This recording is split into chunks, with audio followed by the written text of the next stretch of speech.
Episode 40. This is the Dandin and RJ Machismo podcast. This is Dandin. RJ Machismo will not be here tonight, but he did say what's up to the homie. So tonight we got the returning guests from our past episodes. We got the homie Wole from 1340 AM Fox Sports Radio from is it Hopewell, Virginia?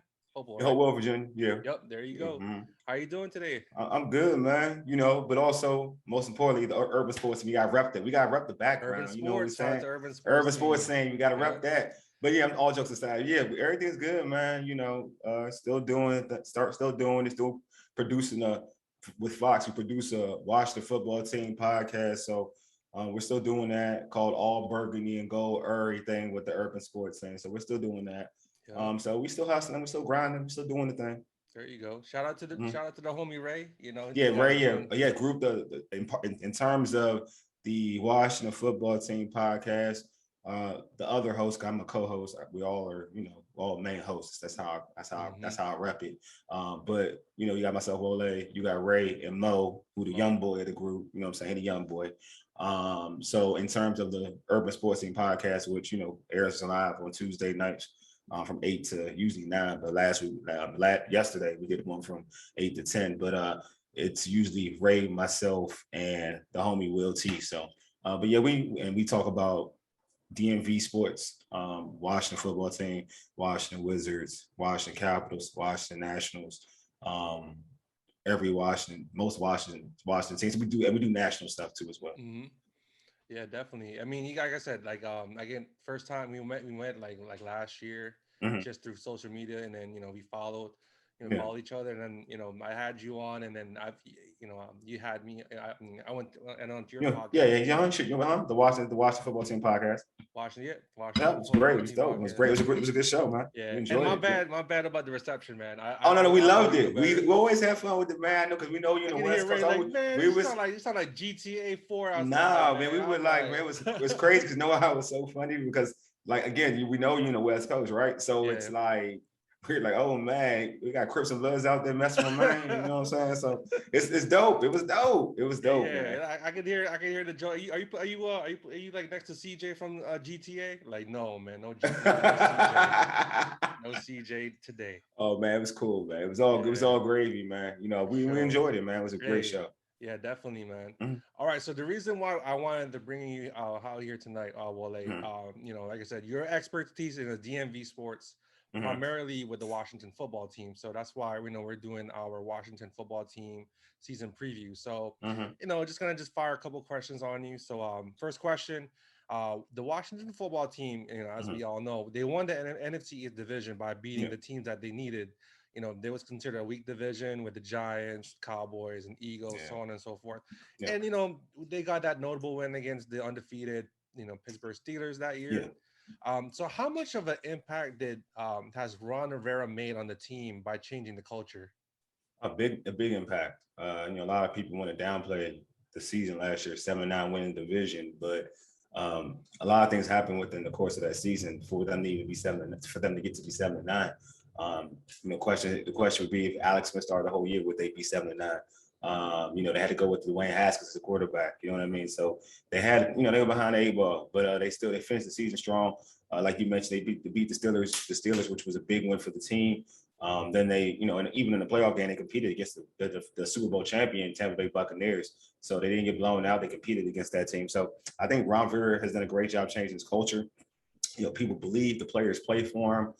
We've always talked about fans in general have talked about how they've wanted this defense to play at a high level. And we saw last season they played at a high level, and it looks like they're getting better. And they just bring this added, this regime has brought an added sense of toughness, an added belief of toughness. And I'm excited. And you're bringing, and what's cool, the cool thing about it is injecting young talent, and you see it. And these guys are playing hard. I love that they're embracing competition.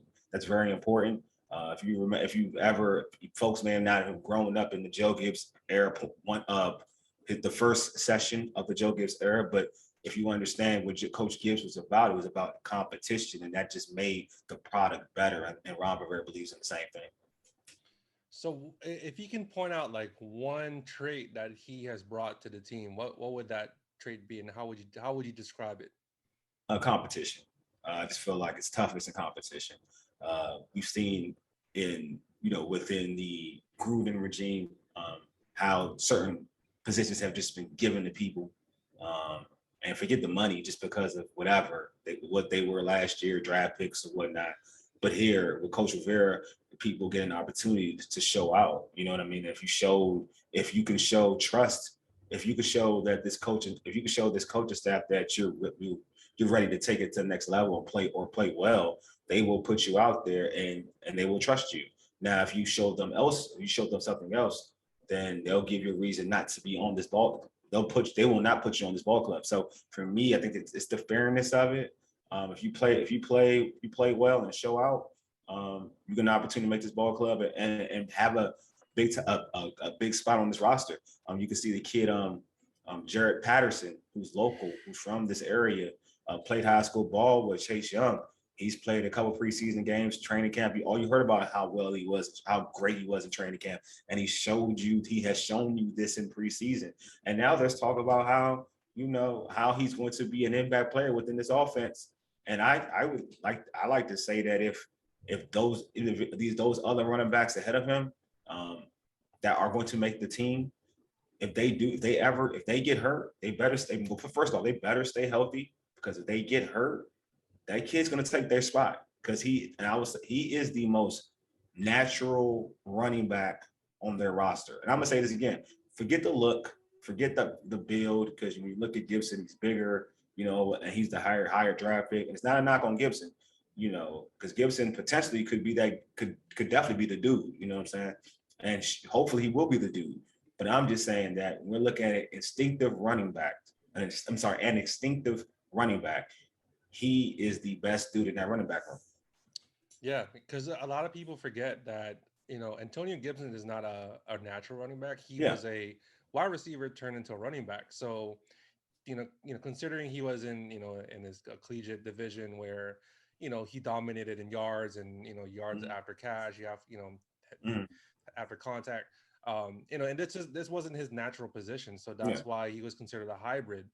And we can touch on a little bit with Patterson. I've heard comparisons of MJD, Maurice Jones-Drew, the Pinball Hercules, and Mm-hmm. Darren Sproles. I can see it. Darren Sproles, I see a lot of Darren Sproles. I do think that he could be like MJG a little bit. I mean, I think he can be. I think within time he can get a little, because he'll get bigger because he's still young. Mm-hmm. So what happens is when you're in the league, you're going to put on more muscle, just like any sport. Look at your rookie year compared to what you are in year three. Yeah. You know what I mean? So he could definitely be as big as MJG, because MJG got big, but MJD, excuse me, MJD got big. But I'm with you though. I'm thinking about my group, eight ball MJG. There you go. But yeah, I'm with you. I do think there is comparison, definitely, to those individuals. But he a different dude, man. He a different dude. Yeah. So Mm-hmm. touching back to Ron Rivera, and he Yeah, did say that competition is one of the biggest traits.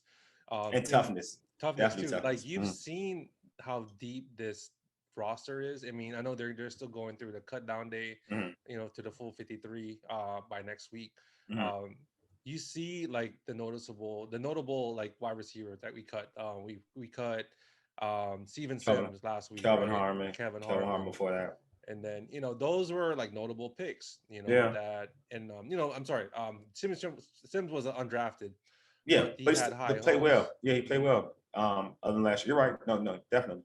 Yeah, Mm-hmm. and with Ron Rivera, I think they gave them the benefit of the doubt that from now until I guess the start of the season, he gave him the opportunity to get have them land to a team rather than just being selfish. I'm just gonna cut you and then not Yeah. give you the opportunity. So I think he is a people's coach, but at the same Mm-hmm. time, he's very old school in his ways. And like I said, like I see a lot of traits of Joe Gibbs, very old school in his in his ways, the way he thinks about things. And and he wants to win. He said he's impatient when at his press conference, like, I don't have that much time to rebuild. Yeah. and he know how Well, big of a mess this was when he came in. yeah, I mean, but see, the thing about it is like, I think he was playing rebuild mode last year. It's just things kind of happen a certain way.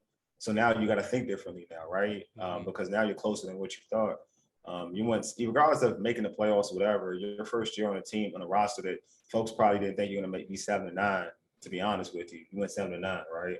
Mm-hmm. Um, so you kind of excelled. You probably kind of excelled in the rebuild mode, the rebuild mode anyway, right? Yep. So now it's like, yeah, you're gonna have to aim for improvement, especially when you're getting another year of Chase Young and Montez Sweat looks like he's improving. He's getting better every year.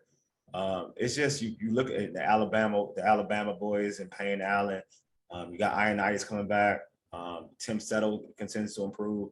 So it's just, and then defensively, you drafted Jamin Davis, so you bring him more speed, and another year under Jack Del Rio. So yeah, he's the rebuild mode is definitely over in this aspect of you're rebuilding now to a powerhouse. Now you're trying to create a powerhouse rather than just now we're just trying to be respectable. Now we're trying to be a powerhouse. So he's definitely on the right path. I mean, to your point, you mentioned it like just the influx of talent they're bringing into the building and cutting players, regardless of how you feel if the players were great or whatever. But if they're under a different regime, those players probably make this roster.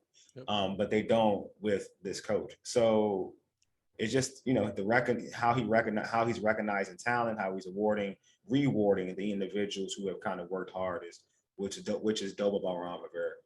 Yeah, absolutely. And we're thankful that we have a, coach of the year, went to the Super Bowl, cancer survivor. Mm-hmm. The list goes on. So I'm just happy he's on board with our team. You should, man. Yeah. Definitely. All right. All right. So next question for you, Wale.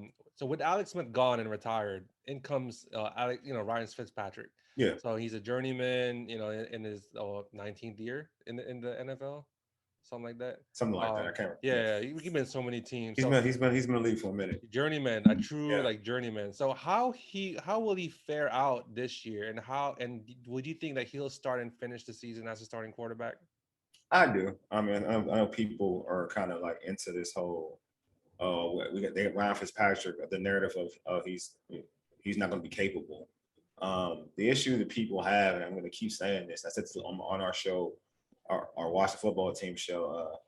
Our tape, our recording of it, which has been posted via YouTube. But it's people are looking at him from like year 1 to year 6, right, or whatever. But let's be fair. Within the last 3 years, he's been good, Ryan Fitzpatrick, and we're going to be fair to him, right? Aren't we looking at tendencies? Are we looking at trends?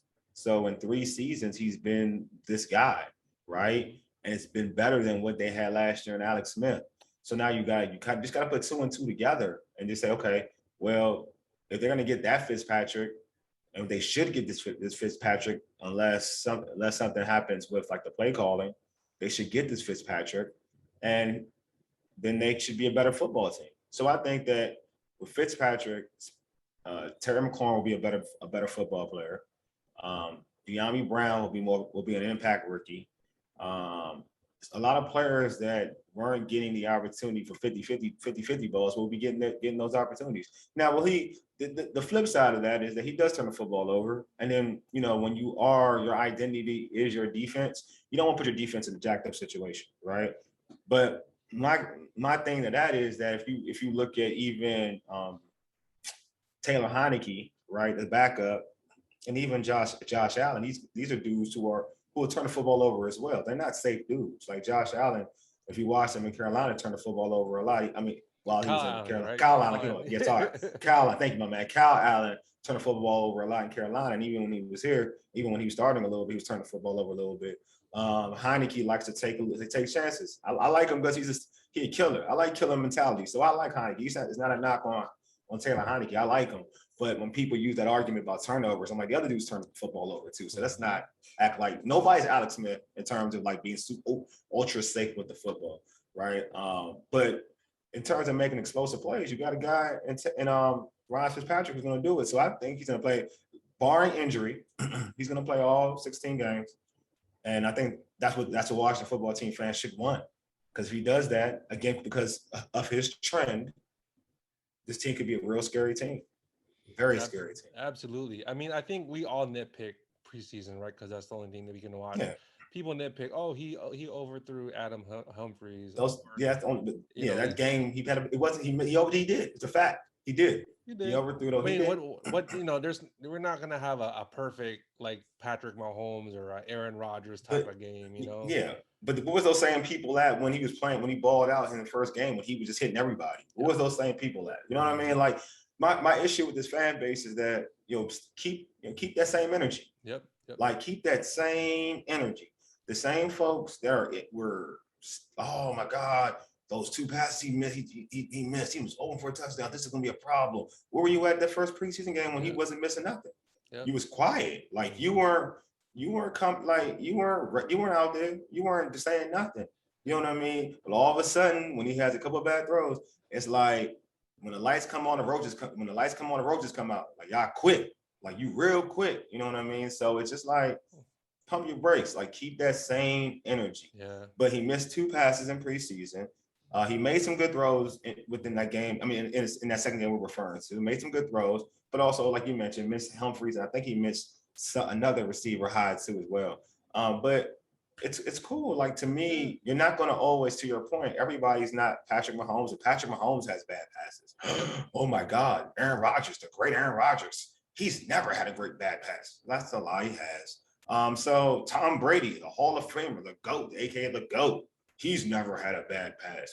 He has. He actually didn't have the greatest playoff run for real. But so it's just like people need to kind of like pump their brakes. You know what I'm saying? So it'll happen. He'll throw an interception. All right, let's put it out there. He'll throw an interception. That's a bold prediction for the show. Yeah. Ryan Fitzpatrick will throw a pick. You know, it's funny, right? Yeah, right. You know, it's funny, right? Another 14 that he's wearing right now is very similar towards like how he got in. Like Brad Johnson, right? We had Brad Johnson in 1999. Yeah. Oh, good. Yeah. So right, remember that I mean, I'm sure you've followed the team as long as I have. Oh man, we're the same age. Yeah. So like I remember Brad Johnson. Like, oh, people like I didn't want Brad Johnson. Like, who's that guy? But look what happened, right? Like, he fried. Balled out.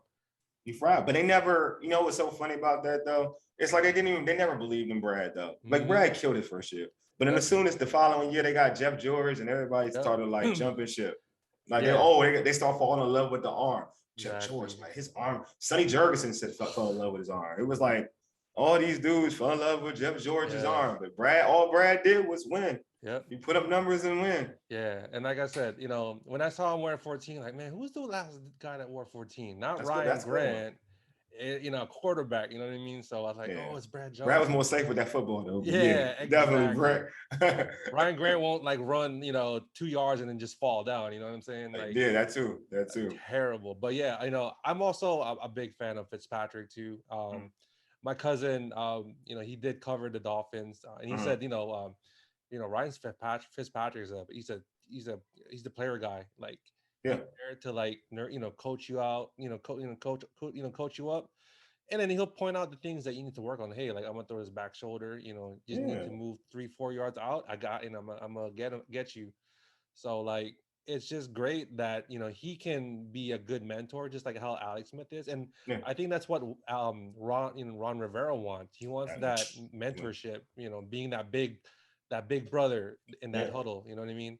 Because we're a young team. Like people forget we're like a young team. Like Fitzpatrick is the oldest dude in that roster. You got like to your point, like they're a very young team, and what he brings to the table. And this is the thing that I do like about Fitz. Why I like him, because you have to look at how players respond to him. Like, and what I mean by that is not just the regular players, but like the wild players. You know what I mean? Like.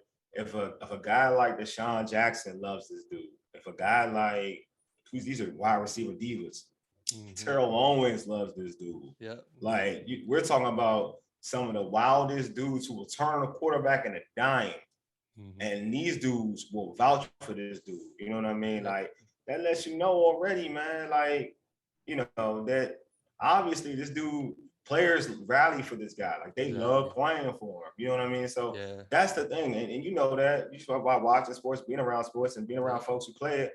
You know, if your teammates rally around you when they love you, the product is better. It is. It's a fact. It's when they don't. If you aren't making plays, yeah, of course they're gonna feel a certain way. But if you aren't making plays and your attitude's crap, you will have a bad product. And the one thing about him is that, you know, for whatever reason, his receivers, say what you want to, love that man. Yeah, exactly. So, follow-up question with you, Wale. So, who's going to be the backup quarterback, and do you think they'll keep three quarterbacks? It's backup. It's going to be Taylor Heineke. That's definitely going to be the backup. They should keep three quarterbacks. I think they should, because of what happened last year, some learning experience. It should be Taylor Heineke, and Kyle Allen should be a third string quarterback, and you can go from there. I think Steven Montez seems like a nice guy. I felt bad for him, but just not. Maybe a practice squad, I guess, come put on a practice squad.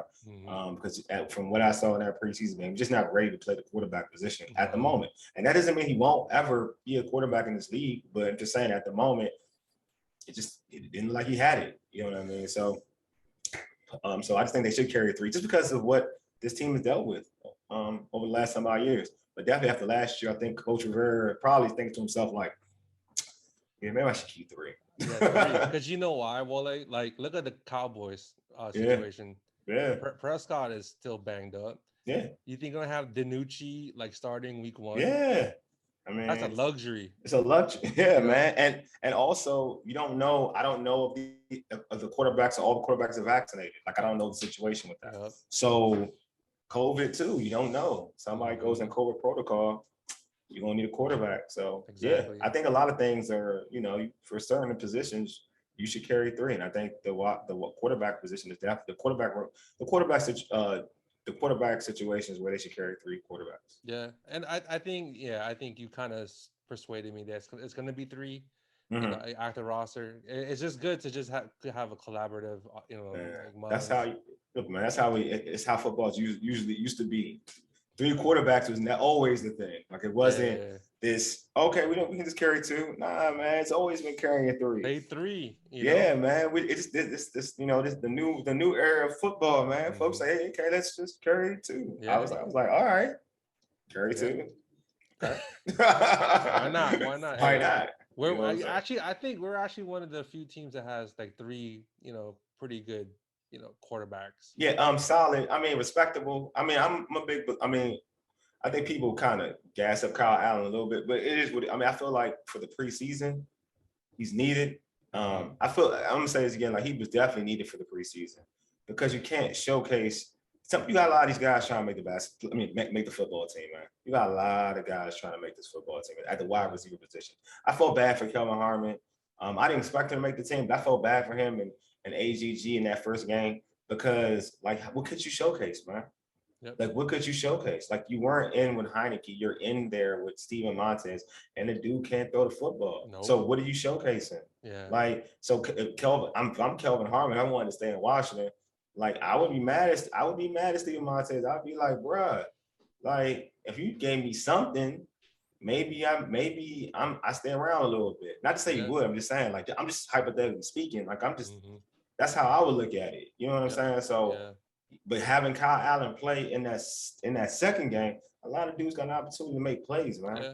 You know what I mean? Exactly. So. Yeah, and like I said, you know, if you know, Ron Rivera does decide to, you know, somebody with a particular team wants to trade. I mean, I think it'll be bad if the Washington football team would want to trade like Kyle Allen to the Cowboys. I think that's a bad decision. I mean, no, be real with you.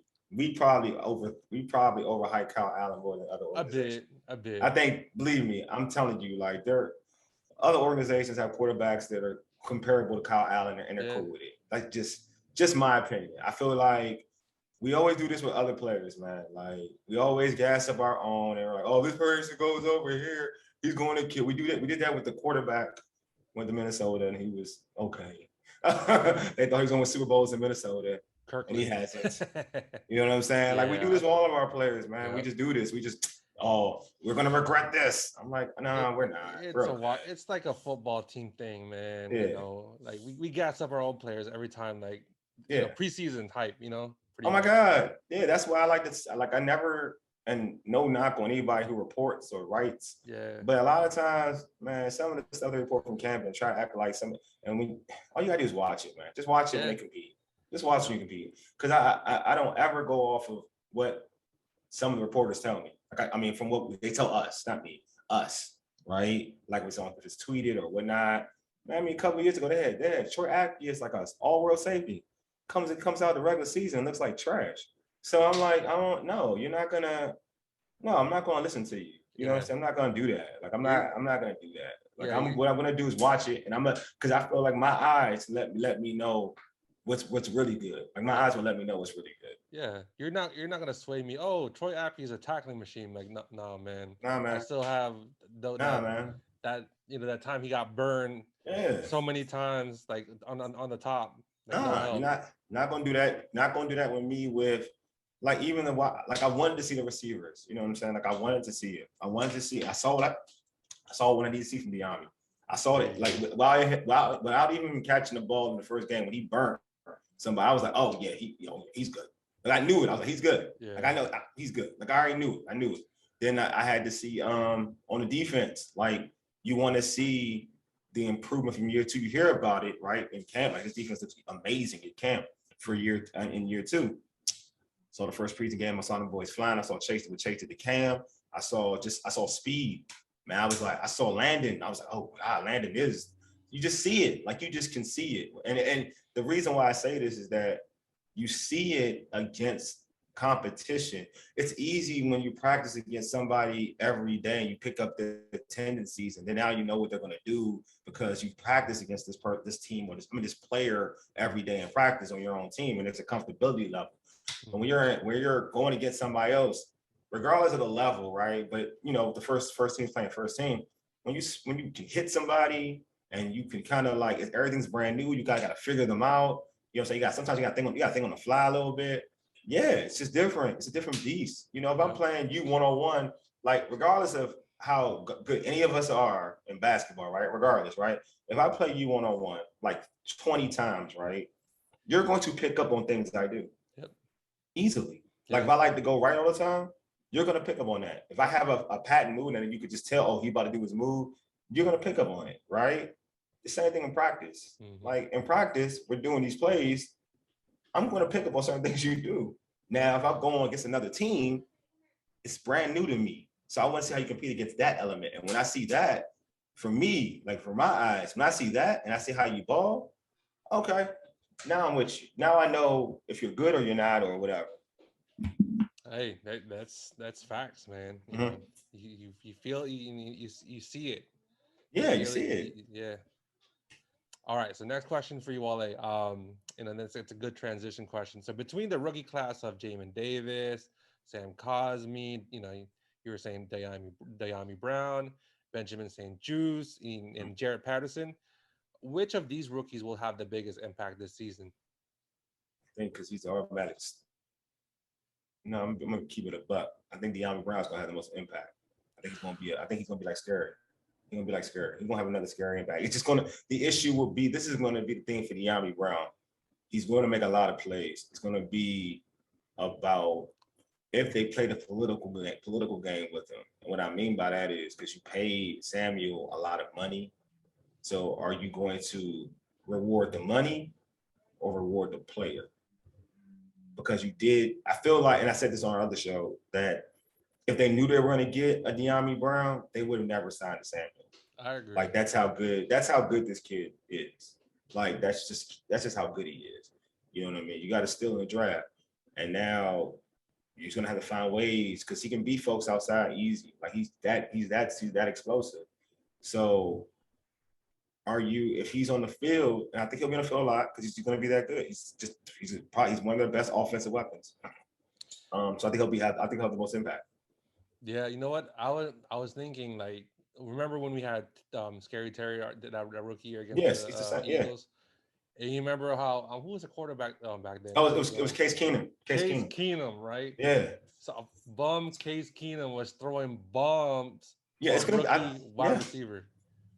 I think And people like, who is number 17? exactly. I think it's gonna be similar. I really do. I think it's gonna be similar. I think that because, and again, depending on the lineups or whatnot, and because and the thing that's gonna be probably be good for Diami, to be real talk, is that I mean Curtis Samuel missed most of the preseason. He'll probably miss all the preseason. Mm-hmm. So Diami's ahead. Really, real talk. Like so, he's gonna probably get more burn because of it. Not to say that initially, I'm saying initially, not to say that Samuel won't get burnt. I mean, Samuel will get a lot of burn. But also, I think that you'll get Diami in situations where he gets some favorable matchups. So I think, yeah, I think he's going to make an instant impact. But just and as soon as he gets that score, because he will be a deep explosive play. When he gets that score, you can't tell him nothing, man. It's going to be Yeah, too late. What you going yeah, to tell him? What you going to say? yeah. Oh, we're gonna place. Nah, man, he already got it. So that's just the same. I'm not calling him this dude, but it's a comparable thing. So I It don't know. is. You remember, like when Minnesota drafted Randy Moss, right? Yep. They had Chris Carter, Jake Reed. They were 1,000-yard receivers already. Both of them vicious. Jake Reed was putting up numbers. It wasn't Chris Carter good, but he was good. He was vicious. They get Randy Moss. You know what I'm saying? It's Randy Moss. Like you got lucky. You getting the Randy Moss, but it wasn't like, and Jake Reed was still starting and still doing this thing, but eventually, when Randy Moss just was right, when Randy Moss just made that, he was off the bat, Randy Moss was doing Randy Moss stuff, right? Eventually you're like, all right, Jake, you good, and you still are a good receiver, but you ain't Randy. That's what's gonna happen. Yeah. Like again, you're gonna be like Samuel. You got some good elements, but you ain't De'Ami. All speed, man. Like I think. Speed and you can run routes. See, this is the thing. Speed and you can run routes. See, I mean, I watched Samuel is not a 1,000-yard, not a consistent 1,000-yard receiver. He's never been a 1,000-yard receiver. Had a lot of money, but because of he started showing improvement last year because Brady came to Carolina and did some things with him. I think he got like 800 yards. Mm-hmm.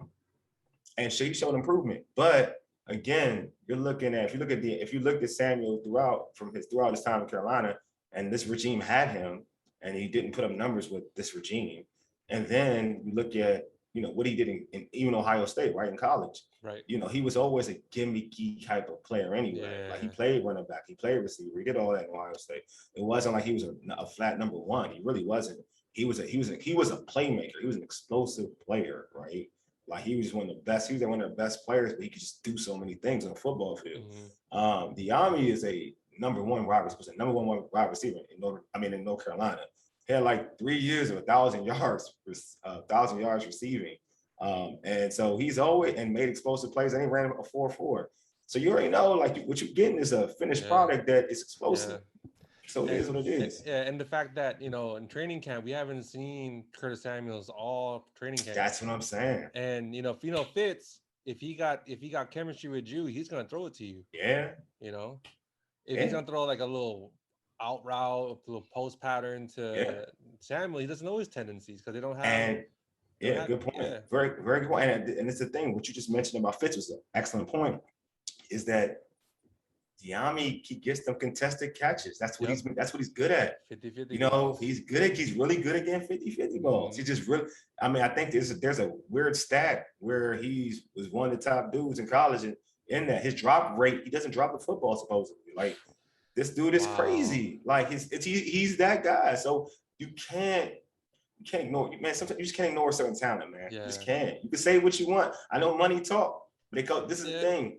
If you're Coach Rivera and you've been very consistent, right? I mean, you cut the first round draft pick, last year in Dwayne Haskins. So it shows that status doesn't mean anything, right? Yep. So if you're consistent and that this kid is better, which I predict he will be better. And it's not a knock. Again, it's not a knock on Samuel. It's just not. It's just that when you're getting a guy that, put it this way, I think so it can be understood so people won't think that I'm hating. I'm not hating. He's more polished than Scary Terry was as a rookie.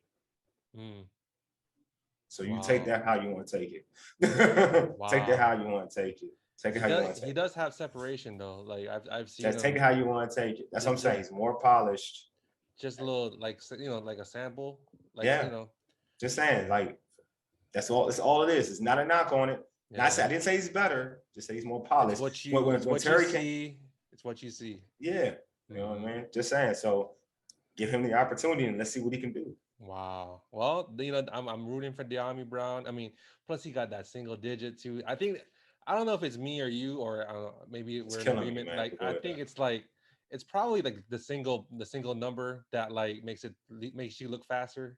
Oh, That's you just think Luke me. Baxter? I mean, it's confusing me. It's killing me, man. I ain't gonna lie. It's killing me because he defensive players now. It's just killing me. That's gonna kill me. It's gonna kill me, man. I know it's gonna annoy me because we're creatures of habit. I think somebody told me we just hate change. Like a lot of people. I know I Yeah. learned that I hate change to a certain extent. So I guess that's what it is with me. Because it's like, oh my God, the dude's wearing this number. Yeah. You know what I'm saying? Like I can see Yeah. it's cool in practice, but damn, in the football game, we got guys wearing twos and stuff. They aren't kickers and quarterbacks. Y'all gonna kill me, man. Bro, imagine back in the day when Reggie Bush came out of out of college. If But that he was. number 5, he wore that number 5. Mhm. Oh, I'll give you eh, one better. I'll Yep. give you one better. Imagine Deion Sanders got to wear number 2. Whew, from Florida State. Yeah, Dion, that's his number. He wears that in Yep. practice. Just imagine he wore his number in college and like got to wear his number in the NFL. Same So I with mean, Charles Woodson too. yeah, Charles Wilson. They got it from Dion. Like he's the Yeah. originator. That's why they Yeah. do it. That's why they do it. They do it because of Dion. Because so that's the thing. It's so funny. It's like, I know Dion kicking. It's like, dang, man, how come y'all let me wear my number when I was when I got drafted? But yeah, I hmm mean, for certain, it looks cool. I mean, for Dion, it look cool. I ain't gonna lie. It's a dope number for him. But Yeah. it's going to bother me though. I'm not gonna lie. I saw a defensive player wearing a single number. I was like, yo, It's a money grab, it is, like man. they're trying to get money because they're trying to Yeah, compensate from the COVID season. yeah. So I get it. Yeah. Referees will have a hard time though. I watch. I bet you Hey, why. it's all right though. It's all right. So like next question for you, and man, that was great information about Dayami. Like I didn't know he never dropped the ball in the He barely ACC. dropped it. He barely Wow. dropped the ball in college. I mean, in Carolina, especially I'm gonna say his last year. Like he has a wild stat of drop balls. He barely his catch rate is crazy. Sheesh.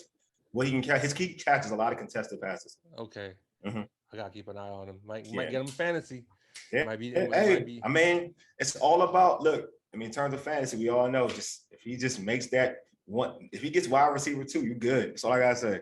You just want him to get wide receiver 2. Yep. That's what you want. If he can get wide receiver 2, then he gonna be a steal. Yeah. Yes, I I'm can gonna have bank to that. get him. He's still available Yeah, in my waiver wire. he gonna be available. Yeah, I'm Some gonna folks get ain't him. gonna get him. He'll be around. He'll be All around right. there. So next question for you, Wale. So we're gonna switch from offense to defense. So the defense is expected to make a leap this year with the additions of William Jackson Mhm. III, Jamin Davis, and then the return of Landon Collins. Yeah, In your opinion, can they meet or exceed their expectations this season? they can exceed. I'm a believer in that. From what I saw, I think it could be a top. I think they're gonna be the best defense in the NFL, personally, Hmm. honestly. When I saw, I'm a big believer. Again, I told you about preseasons. You can people say you can't get a lot of preseason. What you can get out of preseason is defense. Like you can peep defense. Like, and then what I mean by that is you can tell about the style, the aggressiveness, the tackling, like that transfers like to regular season play. So I saw aggressiveness. I saw speed. I saw guys who just flying to the football. I saw Chase that looks like he's ready to go. Chase is on a different level right now. Usually people in preseason kind of chilling, like Hmm. a star, they chilling, but he playing like it's week 10. Like I'm like, bro, relax. You know what I'm saying? You got games, bro. Relax. But yeah, like he looked hungry. Montez looking good. Montez looked good. I mean, Montez looked fair in his last game. Well, let me take that back. Chase looked good. I'm not gonna say Montez looked great. Jamin Davis had like a slow start his first game, but second game played good. They look fast, man. And even St. Juice, who I wasn't even a big fan of, but I'm not gonna lie to you. Yeah, the game against the Bengals, he was strapping. Homie was strapping. So it's just to me, this team is ready. Like they're going to be a tough defense. I definitely think they're going to be top 3, but for me, I think they're going to be number 1. They're that Yeah. good. They're that good. And another year with Jack Del Rio, you know what I mean? Comfortability in the system, knowing what you have to do. it's gonna make them even 10 times. It's gonna make them Yeah. better. And I was, people were saying that Landon Collins look good, and Cam I was like, I gotta see this dude coming off an Achilles. Boy, look fast, man. And I never seen a dude off an Achilles look fast. Like I've never in all sports, I have never seen a dude off year one after an Achilles injury look the way he's looked. And I'm talking all sports.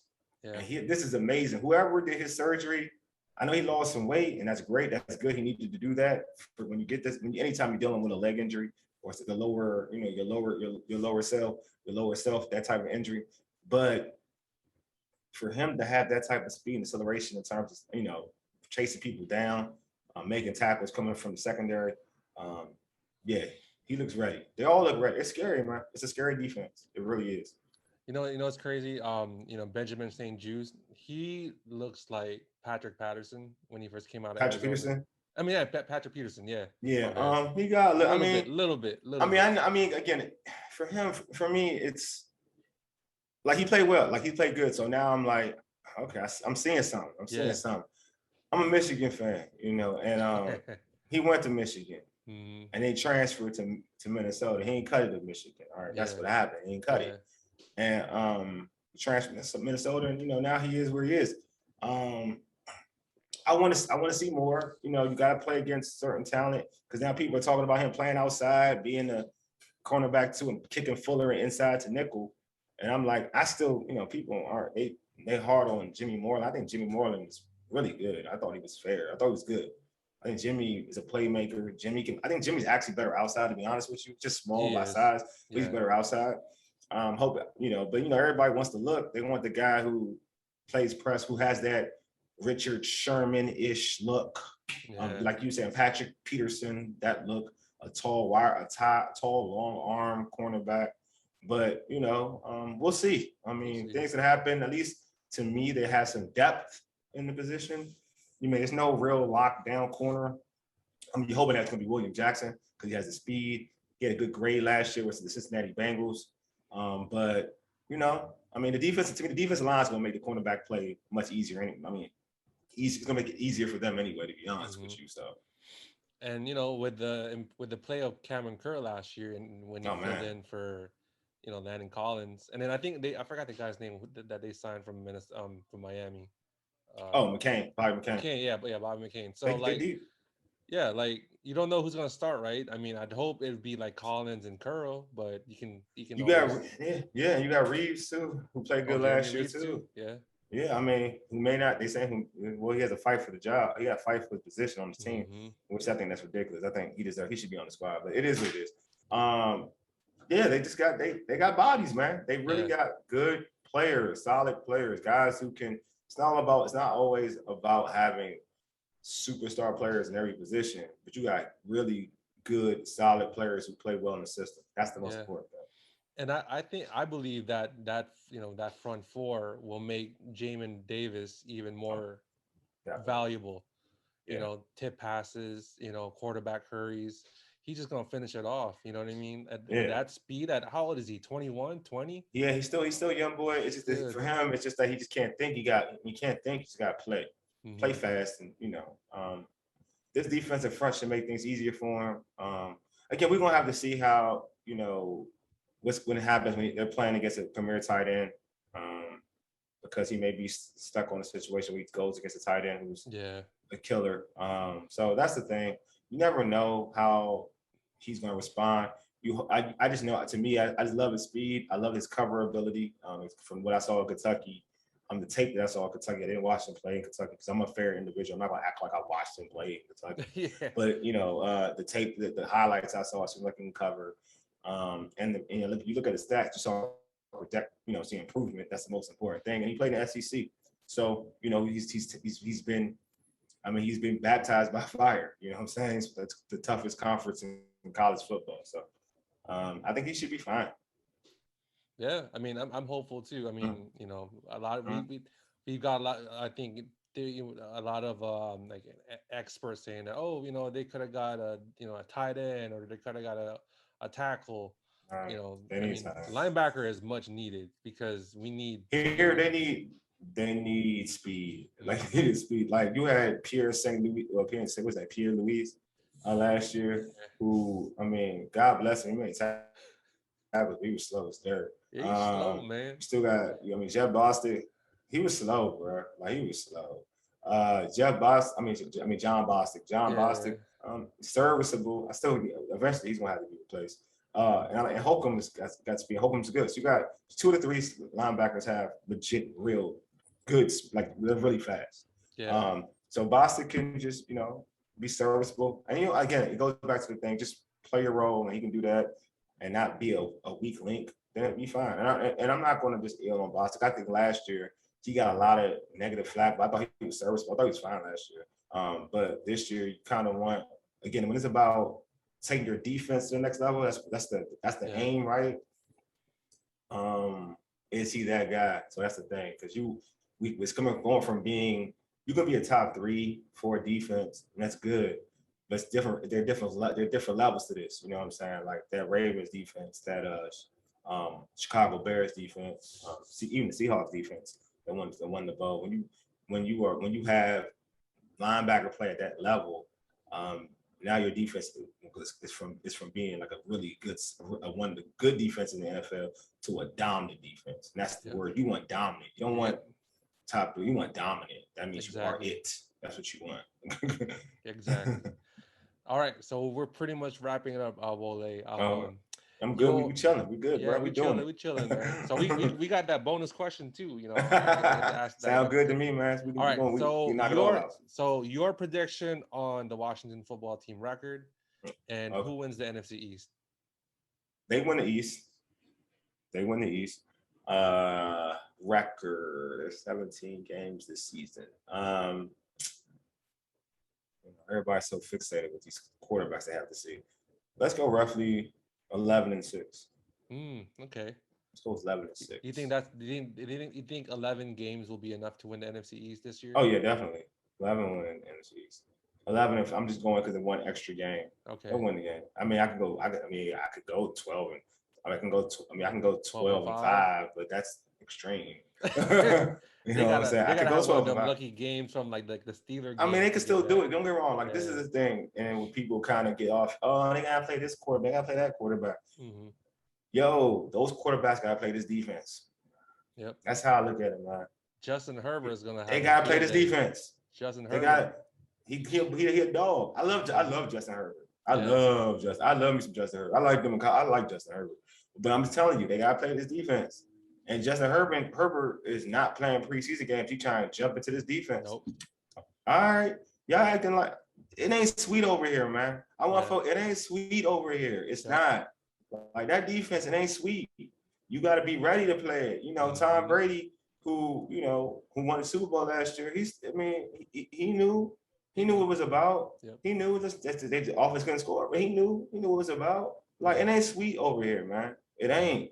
And you got a better chases, but like it's not, man. So I'm saying, like, everybody who says they gotta play Aaron Rodgers, they gotta play Patrick Mahomes. Patrick Mahomes is scary. I don't care. This ain't like he's scary. Patrick Mahomes, because the offense is scary. The offense, just the makeup of that offense is real scary.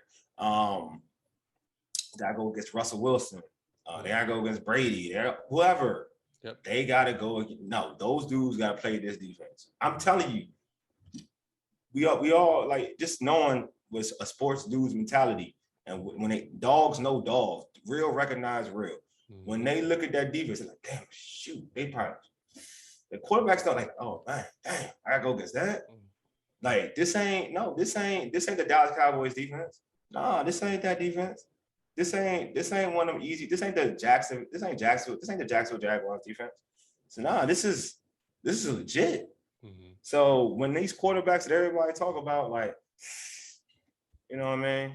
Nah, like they looking at us the same way. They looking at that defense. These quarterbacks ain't coming to watch, looking at Washington on the schedule and like, I'm gonna tear this squad up. Like I see it. I'm gonna tear this up. Nah, they looking at it like, man, it's gonna be a long Sunday. Exactly. That's what he's saying. Because with the Chargers, they're game planning for week 1. I'm sure they're they're saying like, who we're gonna double team? We're gonna double team 90 or 99 because they're both problems. That's what I'm saying. What are you gonna do? Like, what you're not even capable of doing that. Yeah. Like, you're not capable. If you double team, you're not capable of protecting everybody. Okay, so this is the thing. Double 99. You got boy who was injured last year, who gets nothing but pressure from the inside and Ionitis. You ain't doubling Ionitis Nope. and Chase at the same time. You got Payne, who's a freak inside. You got Allen, who's like, you can't double everybody. All right. Yeah. And then they want to shoot the gap and blitz. They got speed. So, bro, I'm telling you, they not ready. It sound good. The whole thing sounds great. It sounds, when they say these quarterbacks, I'm sitting there like, all right, Aaron Rodgers is always gonna be a problem for anybody, right? But again, when you have a good defense, when you have a good solid defense, quarterback play, you could still negate great quarterback play. Look what Tampa did with Pat Mahomes, right? Like, no one thought that Pat Mahomes looked that bad. Like, in the Super Bowl, he looked good. All right, they strapped him up in the Super Bowl. Like, it is what it is. Brady was okay in the Super Bowl, but basically what it was, Tampa Bay won the Super Bowl. That defense won the Super Bowl. That's what happened. All right. Washington's defense is just it's more talented than Tampa's defense. Exactly. You know what I'm saying? It's more talented than Tampa's defense. So how far, let's say they win the NFC East, how far can they go in the playoffs? They can go as far as they need to go. Wow. They can. I think they're just as good. Like, obviously, you got to give the Super Bowl chance respect. You know what I'm saying? They definitely the favorites in the NFC. But they can get to the NFC East championship game. They can do that. They can definitely do it. I'm an old school dude, man. You got a defense. You got a defense. You can beat anybody. Yep. You know what I'm saying? Like, your offense. All right. So the thing about it is, last year they had a defense, but they had a bad offense, right? Right. I mean, it's called the luck. They had a bad offense. Yeah. But they had a solid. So you telling me they had the same defense from last year, and they should be better than last year's defense. Let's use this and that. Let's use this comparison. They should be better. Their defense should be even better this year, right? I think we all can say that. Like, they should be better this year. They should be. Their offense. How much you think the offense needs to score for this team to win football games? I would probably say 20. They can do it easily with this. 17. 17 at the least. At the least, you say 17. I say they should score with this offense. Would you say this then? Would you answer this? Would you say this? They're more offensively talented this year compared to last year? 100%. Okay. So I'm telling you this. This offense should be if Scott Turner is doing this job, right? Let's just call it for what it is. If he's doing his job, they should score 24. Easy. They should average 24 points. 24. They should average 24 points. Easy. 24 easy. Because and then you look at how many times defense will give you the opportunity to make plays, right? That's good enough to win a whole bunch of football games, man.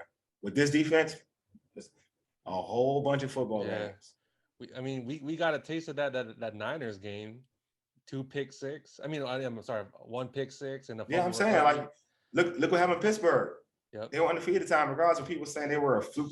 Dude, Pittsburgh had weapons, and they still made them look ridiculous. And this is what bad quarterback play. This is my point. That's my point. This is my point. It's just like, all right, they did that with a patchwork quarterback play. You got a dude who's willing to make plays in Fitzpatrick, and you got a defense that's ready to stop a hole in you. All right, like I said, they can do some damage. Look what the Niners did a couple years to get to the bowl with that good defense. You trying to say that this Washington defense ain't as good as that Niners defense? Hey, guys, I think ours is a little bit better. Very similar. They're very similar. You know, and you had a game with Garoppolo, they threw the ball 8 times and won a playoff game. Yep. So I'm just saying, folks gotta keep it a buck. I'm just telling you, like, the sky's the limit. I'm not saying nothing that certain fans aren't thinking. I'm just telling them you can be real with it.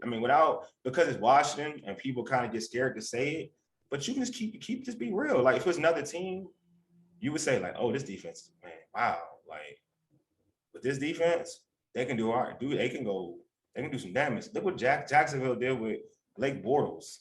Come on, man. They got to the AFC Championship Almost got to the Super Bowl. They almost got to the bowl. Yep. Just saying, man. Sheesh. Hey, I like that. As far as they go, that's a good answer. As far as they can go. As long as, to me, it's going to be all about, put it this way, if they don't achieve the goals that they think they can achieve, it's going to be because the offense coordinator was trash. And I'm confident enough to say that. Yeah. I agree. Yeah. They didn't put Fitz in a good position. Yep, I'm telling you, that's what it is. And Yeah, injuries, obviously, injuries that always play a too. part. And That injuries, but too. I'm telling you, if they don't win the East, they should win the East. They don't win the East, they should win a playoff game. Firmly, they should win a playoff game. They don't get to what they need to achieve or get to whatever their goal is. It's because the offensive coordinator wasn't serviceable. Yeah. And the funny thing is we didn't talk about the kicker either. Oh man, I mean, he's a nice guy, man. That's what I tell people all the time. He's a nice guy. He is, I met him. He's a nice guy. So like that, but he had a good game. He had a good kicking game. Second game, Okay. but he's a nice guy though. He is, man. That's why I tell him, if you don't have nothing nice to say in general, always look for something. If you don't got nothing on one realm to say that's nice, then go somewhere else. You know what I'm saying? That's cool. He's a nice guy. He's a real nice guy. All right. Well, that's a great response, Wole. I like that, man. That's gonna be a soundbite. You know what I mean? I'm gonna use that soundbite. He's a nice guy. He's a nice guy, man. Dustin Hoffman, he's a nice guy. Dustin Hopkins is a really nice guy, man. A very, very nice guy. Long as he make those kicks, he's a nice Look, man. guy. All jokes aside, with Dustin Hopkins, when he first came to the team, he was a really good kicker when he first got here. He was, because they had kicking issues, and he got there and he kind of solidified his spot. My only issue about the whole Dustin Hopkins thing is not like about getting cut, whatever. One, to me, it's like who you bringing in. I've always told folks, like, who you going to bring in? Is he going to be better than Dustin? Don't just say bring anybody in, because it's asinine. But my issue with the Dustin Hopkins thing with his staff, because they've been preaching competition, is like, look, he's shown you that this is what he does at times. Like, he'll start missing kicks. Yeah. And we're not talking about 50-yard kicks. I don't blame the kick when it's 50-yard kicks. It's 50-yard. That's not an easy kick. Hard. That's tough. It's hard. That's tough. Yep. When it's 40, when you're at 48, I'm like, I gotta kind of pump your brakes. Don't relax. That's not the one. When you're missing 40, 30, that's the problem. Like that's and the way you're missing them. So to me, you gotta bring people in just to compete. You know what I'm saying? Like, because that's what you preach it. I just talked about competition. That's what Coach Rivera has been talking about, and he's done with other positions. But like the kicker position, for some strange reason, it's like, all right, Dustin, you're good. Let's go. Like, nah, man. You gotta work for his spot too. Exactly. And they already signed him to an extension too. So he's like, oh, I'm comfortable. I got the extension. Yep, man. I'm the only kicker. But hey, you still need, like I said, you need competition. Yeah.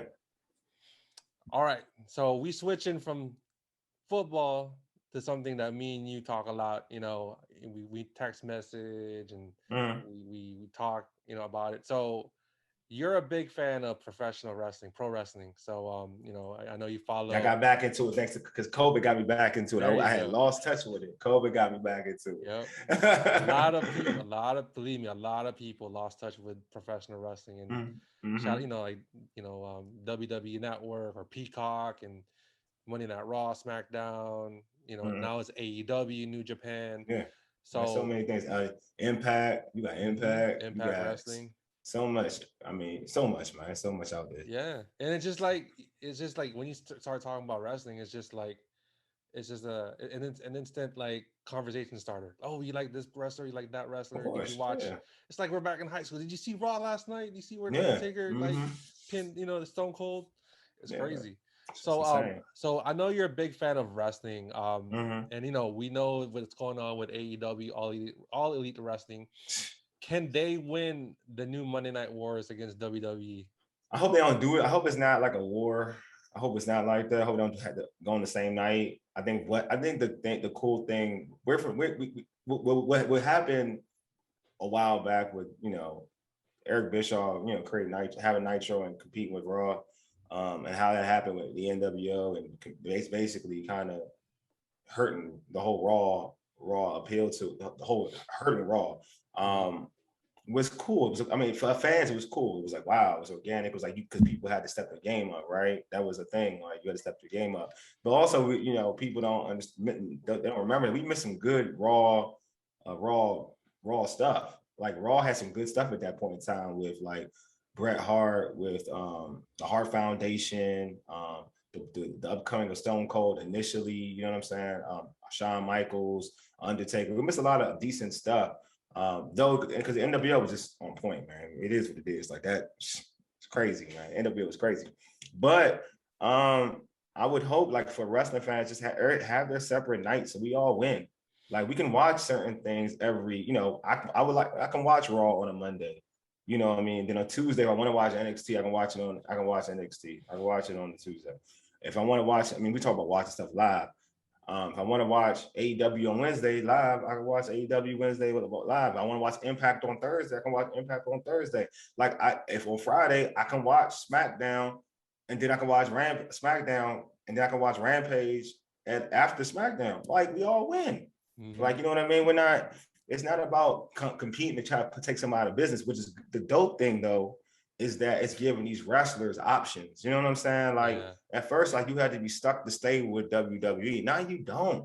This is cool. Like you got Malachi Black, who is like now who's in AEW. He was Aleister Black in WWE. Now in AEW, now he can make an impact. You got Rusev, who was not getting utilized. Now he's killing it in AEW. You know what I mean? Like there's so many things. Like Cody, Cody has done a great job with that, and the Young Bucks have done a great job at AEW. And even the WWE product, a lot of people be yelling on it, but it's still it's a good product. I mean, Roman is killing it. You see, Roman is the man. Bobby Lashley is killing it too. Like you got guys who are actually killing it on that brand. So, you got bad, there's bad storylines everywhere, but you got some individuals who are doing a great job. You know what I mean? Like, so to me, I like that it's all like they've got things spread it out. I hope they don't try to compete, and go head up, because who loses is the wrestling fan. Like right now, wrestling fans are winning. They get to watch everything. You know what I mean? And there's so much. You mentioned New Japan. There's so much good wrestling. AEW is doing a cool thing with Impact, New Japan. Like they're all working together. It's like the territory type of thing. Like, okay, Christian can now be on Impact. You know what I'm saying? Kenny Omega was on Impact. You know what I'm saying? These dudes, and the most like Moxley, John Moxley's is a New Japan doing stuff. Same with the Good Brothers, you know what I'm saying? They doing everything, you know what I'm saying? So it's cool. Like even got Young Talent Impact and Chris Bay, who is doing New Japan stuff. It's just stuff, and I don't watch New Japan like that. I'm not really so familiar with New Japan, but because these wrestlers are now kind of being injected into Impact or injected into AEW, now I can kind of get an understanding of what New Japan is all about. I'm like, oh, this character is pretty dope. Okay, let me go ahead and see this let me see this cut up and they promote a New Japan pay-per-view. Let me go check this pay-per-view out. You know what I'm saying? So I just think that right now wrestling fans are winning. You know what I'm saying? We got to get out of that whole thought process of what we saw when we were younger. Oh, the Monday Night War, because it was just so dope how they was everybody was ultra petty, right? You know what I'm saying? Mm-hmm. Now it's just like let everybody win. CM Punk is back. We all should be celebrating this. This man is, it's awesome. They make it Daniel Bryan. A lot of things is happening. Wrestling is good. Fans are winning. It's a great time to be a fan. It is, man. And the wrestlers winning because you can tell that they're happier. That's the thing. They're happier. So, like, you personally touched with CM Punk and Daniel Bryan. Mm-hmm. I think he has that Ron Rivera effect. How much of an impact can he make with AEW? Like, can he propel them to the next level? Oh, I think they're already there. I think that, when you're selling out crowds, that's the thing. Like, that's the thing that at first you weren't like, you're selling things out now, man. Like, you're already at the next level. You are. I think Cody has said it one time, like a lot of people laughed at him, said that we can't compete with the big dog, which is the WWE. Well, they basically are competing with the big dog. You know what I mean? It's not about beating the WWE. You can't take them out of business. I mean, you can't take the WWE. No. They're like, I mean, it's come on, it's WWF, WWE. It's like, it is what it is. But you are a viable, real wrestling company. You know what I'm saying? Yep. You're bigger than like TNA when TNA started. Like you are. Like, and I like the TNA product. If you look at it with TNA and all these wrestlers that were in TNA, like all like in WWE, because that's how talented TNA was, right? Mm-hmm. But this product is, I mean, in terms of the allure, the fanfare, this product is it. Like they're selling out. They sold out the United Center. I know. Like that's crazy. Yeah. Like this is not the WWE. This is TNA. Yeah. There's no Stone Cold selling out the United Center. There's no Rock coming out. You know what I mean? That's what I'm saying. And CM Punk did that. Yeah. Like that's real, and that's off of a room. I think I saw something, a blurb, like Jim Cornette had said something like this is how big he is. Like, he sold out the United Center basically off a rumor. It wasn't even a get. Like, everybody assumed he was going to be there. It wasn't stated that he was going to be there. Yep. He sold out there. So yeah, he's bigger than what people want to say. He's big. He's big to wrestling fans. That's the most important thing. He's big. Is he The Rock in terms of crossover appeal? No, he's not The Rock. The Rock has wrestling fans and he has people that don't watch wrestling. Right. But CM Punk has the wrestling fan will come see CM Punk, and that's the most important thing. And it gives AEW that vibe. I will say this about AEW: when they're signing, talent, just get talent that fits your brand. That's the most important thing. Like, don't get infatuated. Like, I'm glad they didn't get Brock Lesnar because he didn't fit their brand. That's not what they're trying to get. Like, you go after, like, if a Cesaro's on the market, go after a Cesaro, an underutilized wrestling talent that fits your brand. You know what I'm saying? Daniel Bryan fits your brand. Like, folks like that fit your brand. Not a Braun Strowman. That doesn't fit your brand. Like, Braun, I think Braun is going back to WWE. I heard he can go there. He fits their brand. But get guys that fit your brand. CM Punk, what he embodies fits your brand. Like, get guys like that. You know what I'm saying? And you do that, you'll be fine. Like, that's what I'm talking about. Just compete on that level. You know what I'm saying? Just get the wrestlers the options. Because Vince likes a certain type of wrestler. AEW likes a certain type of wrestler. AEW and Impact, they're all like the similar brand of wrestlers. Yeah. But AEW has more of a backing and has a good product. They got a good product going on right now. Yeah, I'm excited. I was just watching. I was watching AEW before this. Me too. That's why I had to make sure we're doing this at 10. I had to watch. I had to catch this. Let me see CM Punk's promo real quick. Oh man, it was good. You see what he said? You see what he did? Yeah, with Tony Schiavone. Yeah, I saw that. No, did you see did you see the little thing? What he said? Yeah, about Daniel Bryan. Oh, it's amazing. It's too cool. He's like, they do this all the time. Like, they do it all the time. Their wrestlers do it all the time. I didn't know. It's funny because somebody, one of the guys I try to put you on to be on your so you can kind of have it on your show.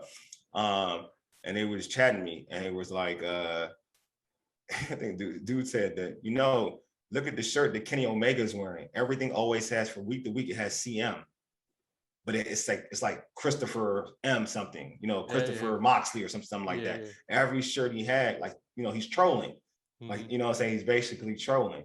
Like, and their wrestlers do it. Like, that's what they're doing. It's funny, like Kenny Omega, not Kenny, CM Punk did it right there too. Everyone's like, yes, it's not my stick, but be patient. I was like, this dude. Those subtle, like, hidden messages. And because the word was he's coming, and again, it's funny how that works, though. It really is, because initially it was like it's a foregone conclusion for what I heard that he was coming back to the WWE. Yeah. Initially, you know what I mean? But now it's like, oh, nah.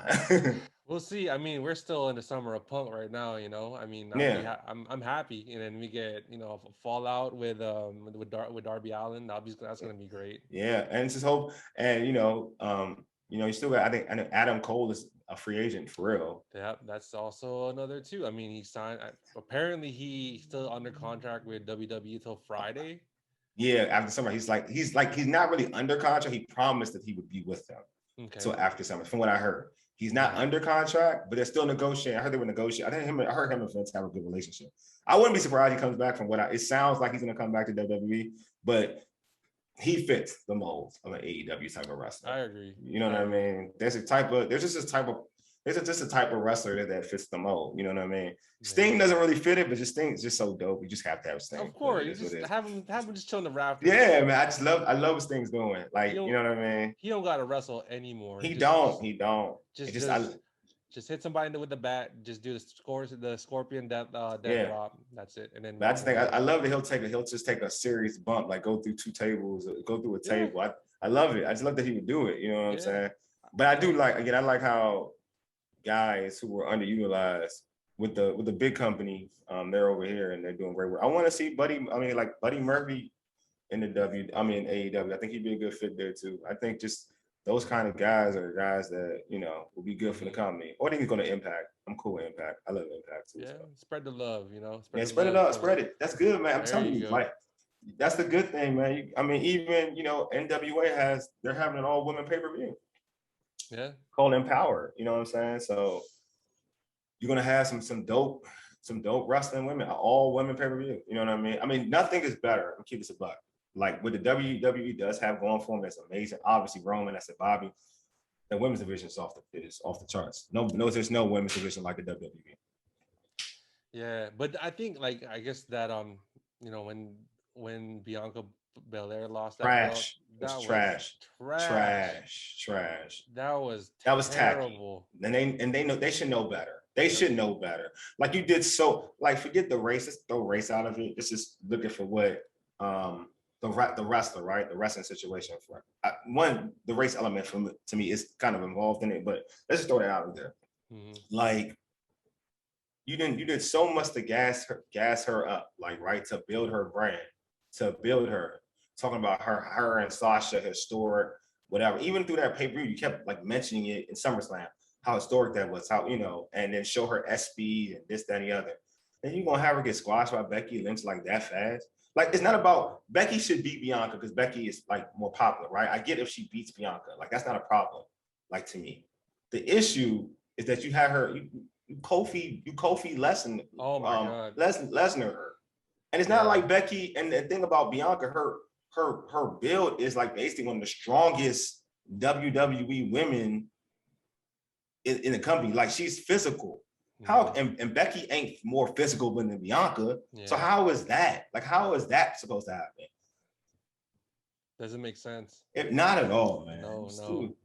It's stupid. It's so dumb. I had flashbacks of that Brock Lesnar versus Kofi match. Kofi, it's just seconds? Like 8 seconds. You kidding me? Are you kidding? Like, come on now. Like, this is what it is. No, man. I mean, I hate squash matches, especially when, like you were saying, like you juiced up, you know, these wrestlers to, you know, to the highest point. And you're just gonna put them back, you know. Now her character, even when she feuds with her, it's not believable.